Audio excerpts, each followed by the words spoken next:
Education Officer at a safari park in Scotland. I spend the majority of my day teaching the general public about conservation concerns. Over the past few years, I've become specifically fascinated with the more cultural causes of extinction, such as the use of animals in the traditional Chinese medicine trade. What surprises me more than anything is the vast amount of species that are involved in this trade, and ever more, how few people are actually more aware of this.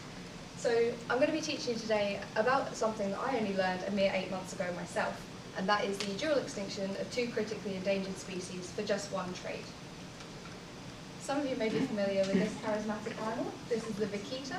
For those of you who don't know, it is the world's smallest cetacean, and it is also considered by most to be the world's most endangered marine mammal. There are fewer than 100 remaining in the wild, and actually statistics that were released only about 3 weeks ago suggest that there's only 50 of them left. But they're not directly exploited, so why are they in so much trouble? Well, the answer is this guy. This is the totoaba. And he actually has a lot in common with the vaquita. First of all, their geographic range. So both of these species are only found in the Gulf of California here in Mexico. They are both critically endangered, and they are both ensnared in these gill nets. But you may have already guessed the difference between the 2 species is who these nets are laid for, and that is the totoaba, but with the unfortunate consequence of the vaquita as bycatch. You may be wondering why the Mexican government are allowing people to fish for the totoaba if it is also critically endangered, but the answer simply is that they aren't. Unfortunately, the totoaba are harvested purely for their swim bladders to be put into a little delicacy called fish maw.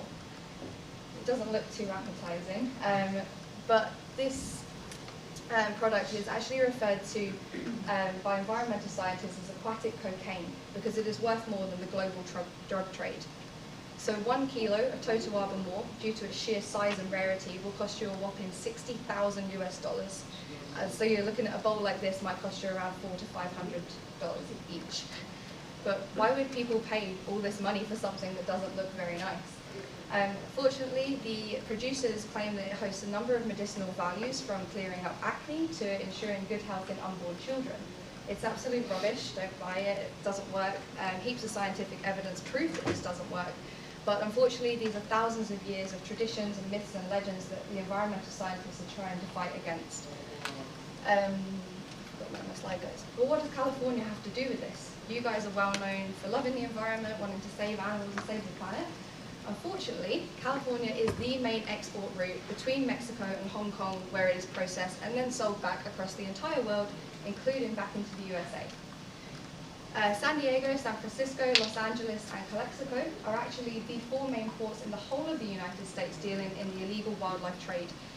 So it is right on our doorsteps, and we've got a big responsibility in helping to shut this down. I took a brief stint into a change of career path into an illegal wildlife trade investigator, and I used the most basic platforms to try and locate this product in the United States. And I found it really easy. In fact, it was a little too easy.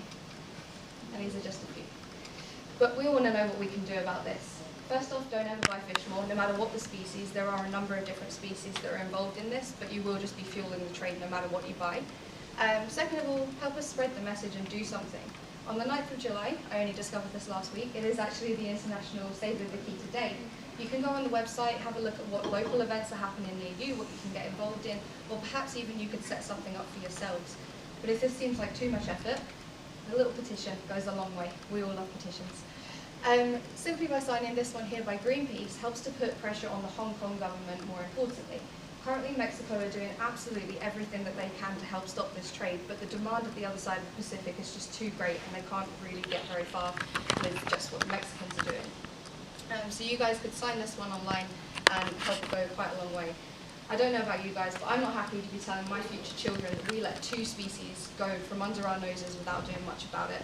I want to see less of this and more of this. Thank you.